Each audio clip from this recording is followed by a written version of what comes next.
There it goes. Well, hey everybody. It's been a long time since I've made a video. Have you ever had a hobby or interest or activity that you really liked and then, life sort of took you away from it, and by the time you go to get back to it, you think, am I any good at this? Are people even going to listen?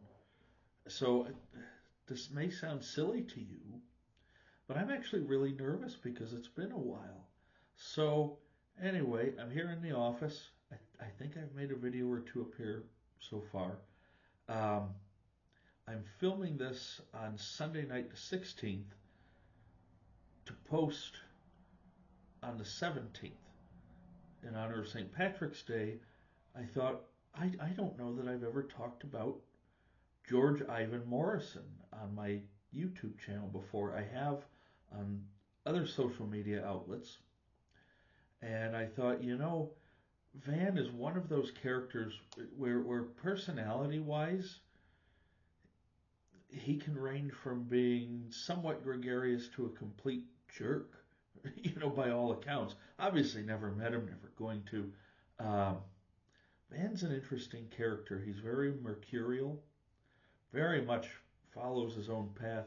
He has just a ginormous catalog dating back to the days with them, and then through a solo career and a few collaborations here and there.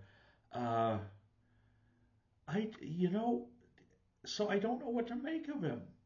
And I don't know that a lot of people do. And even those who have met him or collaborated, a lot of those folks don't know what to make of him either. So I guess I don't feel that bad as a fan.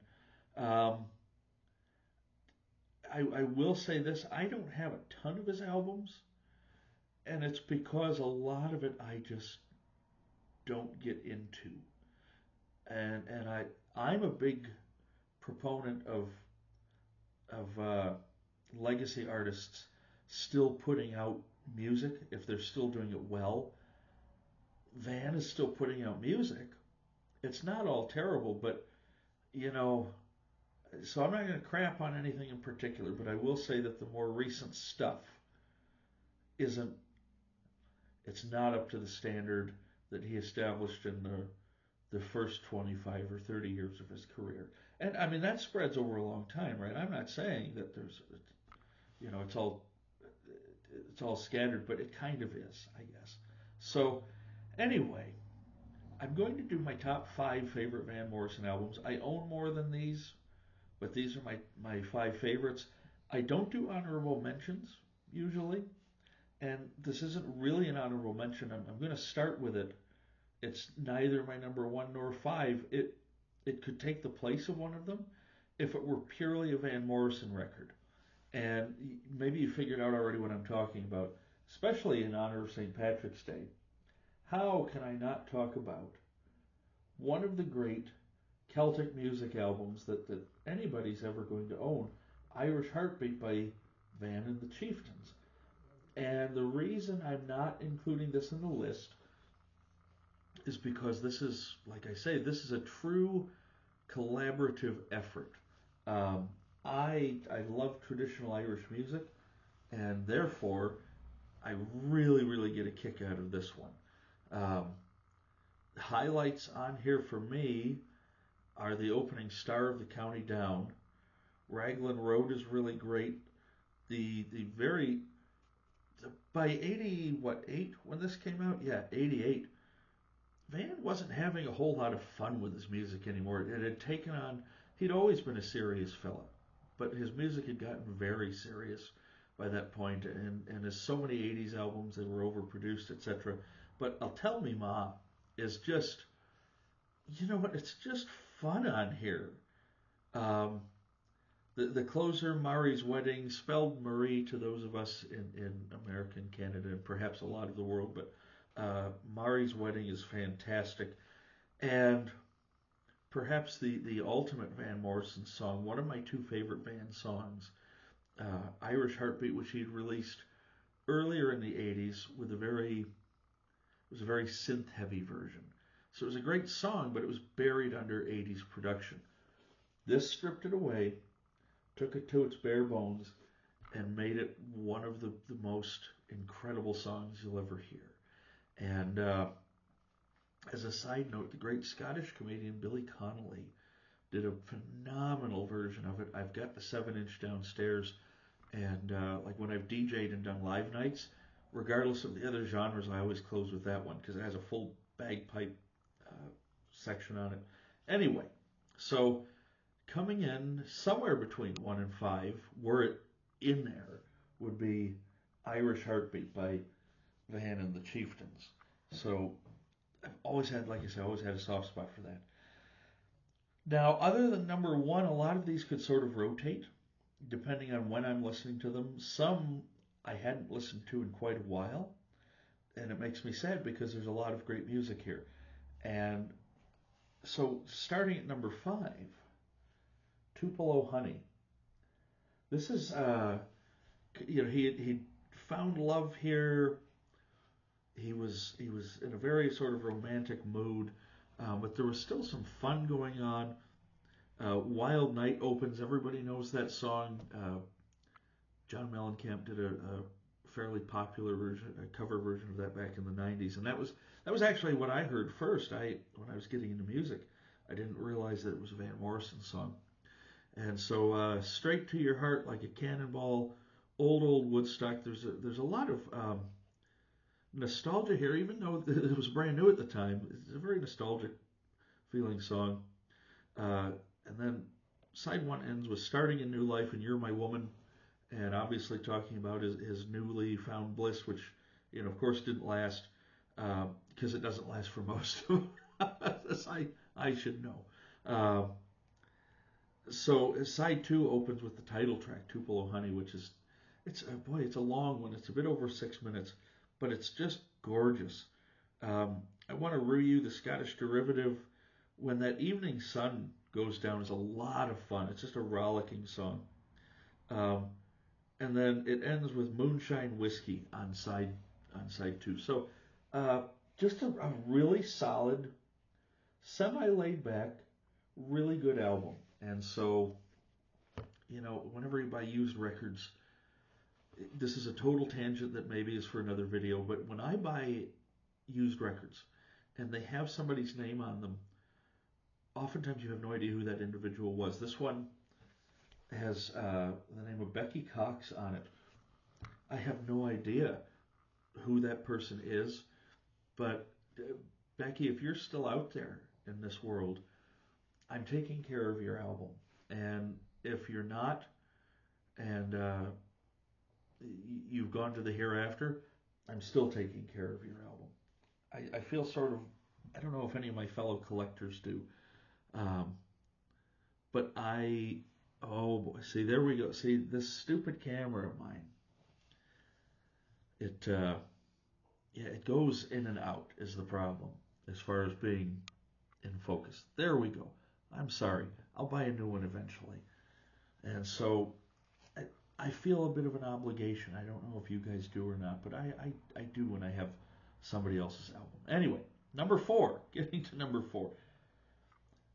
This used to rank a little higher. Now, by the way, I just got this recently, and it still had the shrink on it. I received not a criticism, but a critique from a little while ago talking about still having the cellophane or keeping the protective sleeve on. So I actually removed all the protective sleeves.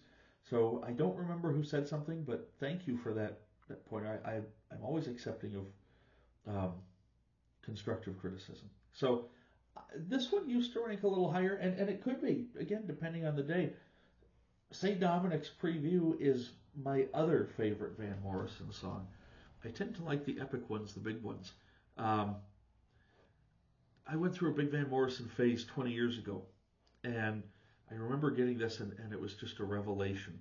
And it opens with a very fun song called Jackie Wilson Said I'm in Heaven When You Smile, Gypsy, I Will Be There. And then the sides 1 and 2 end with big songs, like 8, 9, 10, 11-minute songs. Listen to the Lion ends side 1. Side 2 is closing with Almost Independence Day. Both very musically expansive. And sometimes I'm in the mood for them, sometimes I'm not. So I think that's why this one's a little further down. But then again, side two opens with uh, St. Dominic's Preview. The brilliance of that song cannot be understated or overstated, whichever way it's supposed to be. I don't know. You can't say enough good things about it. And then kind of a melancholy song, even though it has an upbeat rhythm. Redwood Tree is on there about father and son bonding over a shared tragedy. So, yeah, number 4, Van Morrison, St. Dominic's Preview. Really enjoy. I really enjoy all of these. I don't think there's anyone on here that I would rate less than 8 out of 10. So then number 3, this one may come as a bit of a surprise to some people. I feel like it's always kind of been a bit of a dark horse album, and it came after an interesting period for him. He had released a couple of very introspective albums, a couple of very personal albums that didn't do so well, and from what I've read, sort of alienated his audience a little bit. Common One, and I wish I could remember the name of the other one right now. I've got it downstairs. But anyway, Wavelength. And so I don't dislike them, but they're not in my top 5. And they're definitely interesting. Um, this was almost a return to form that feels similar to Tupelo Honey. And it's Into the Music from '79. And there's a lot of spirituality here. On Wavelength, he talked about growing up in the Kingdom Hall because I don't remember which one of his parents was Catholic, the other one was a Jehovah's Witness. And in Belfast, that had to be quite interesting growing up in the 40s and 50s. But anyway, so I wasn't sure it was all the way in the record sleeve here. Bright Side of the Road is just an upbeat sort of stripped back song. Full Force Gale, love that one. Stepping Out Queen. Troubadours is just one of those songs. It's timeless. It's just one of those ageless songs. It belongs to the ages. Rolling Hills, You Make Me Feel So Free, fantastic. Angelou and The Healing Has Begun. It's all in the game, and you know what they're writing about. Of course, he was taking on his naysayers and critics a little bit there. This is just an incredibly strong album, and I don't know that it gets the credit it deserves, and I don't know that a ton of Van fans are really even aware of this. I think a lot of people sort of wrote him off after 73, 74, which obviously he kept going and kept going, and this is one of his strongest albums in the entire catalog. So that's number 3. Number 2, I actually had a little lower, but I had to think about it. I'm like, it's just a ridiculously good album. It's just such a classic album. And what can I say about the Moondance record that hasn't been written about ad nauseum by critics and fans alike over the last 55 years? Yeah, 55. This one came out, I do believe, in 1970, correct? Yes? It doesn't actually say in here. But let's just say then that this is 55 years old. And it has held up so well. It gets a lot of flack for being very front heavy. Side 1 on here, I like side 2, and we'll get to that in a moment. But side 1 on here is flawless. It's one of the best 5-song runs on any album I think that you'll ever find. And It Stoned Me, Moondance, very jazzy. And It Stoned Me, of course, was recollecting growing up and his childhood, reminiscing about his youth. Crazy Love is just a gorgeous ballad. Caravan is a lot of fun. And of course, side 1 closes with probably my number 3 or 4 song by Van, Into the Mystic. It's in everybody's top 5. It's many people's absolute top Van Morrison song. It was my dad's favorite Van Morrison song. It's my sister's favorite Van Morrison song. I don't know if my mom has a favorite Van Morrison song. We've never talked about Van. Sláinte. even though that's just coffee with nothing spiking it and nothing harder in it. Um, so then we come to side two. You know what? I've actually always liked side two. I don't. It's not as brilliant as side one, but so what? It's still a damn good album side. Come Running, These Dreams of You, Brand New Day, Everyone, and Glad Tidings. You know, they range from mid-tempo to a little slower to, Glad Tidings is very joyous and festive. A very appropriate way to end the album. Um, so yeah, number two, Moondance. And I just noticed, I've had this album for about 5-6 years, maybe a little more. And this is a 77 repress. So if you'll notice up here, it says, side one starts with a song called Stoned Me. It doesn't say, and it stoned me. I don't know why. I never bothered to look that up because I just noticed it right before I hit record, and I thought, if I don't start recording now, I'm going to procrastinate and never get to it. So if that's number two, you have to be saying to yourself, what the heck could be number one? What beats that? So I'll preface this by saying I don't know of musically that it beats it. But this is the album that when I was getting into Van back 20 years ago, and it's funny, I remember that summer so very well. The two artists I listened to the most were Van Morrison and Pantera. Now, it is what it is, guys. And so many of you out there have very, very universal, broad taste in music as well, so you get it. But this album, there's a lot of spirituality on it, a lot of, not one particular religion, but a lot of songs about faith and spirituality.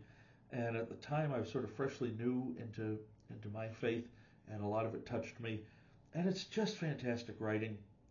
And and it contains one of the most popular love songs ever written, even though Van had a minor hit with it, and Rod Stewart had a major hit with it, called Have I Told You Lately? And it's Avalon Sunset. And now you know what? I just found this online. It showed up at my house earlier this week. I'm talking about it, but I'm waiting until St. Patrick's Day to play it because on Facebook I'm in several music groups, but one in particular is dedicated to vinyl, and I've been doing the themes for every month, and the theme, of course, for tomorrow or today when you're watching it, St. Patrick's Day, is play your favorite Irish musicians. So I found this at a reasonable price. You don't see the vinyl pressings. By '89, when this came out, vinyl was on its way out, but I'm really happy to have a vinyl pressing of this. And so it opens up with Whenever God Shines His Light, and that's just just a joyful, happy, optimistic song. And it's a great way to kick off the album. Contacting My Angel is a beautiful song. I'd love to write another song. It's kind of silly. I'm not saying maybe that this is a perfect 10. I would give this a 9 or 9.5. Of course, Have I Told You Lately that I Love You? Coney Island and I'm Tired, Joey Boy. Coney Island is a beat poetry, so it's a spoken word song. But you know what? It's endearing, and I kind of like it. And then I'm Tired, Joey Boy.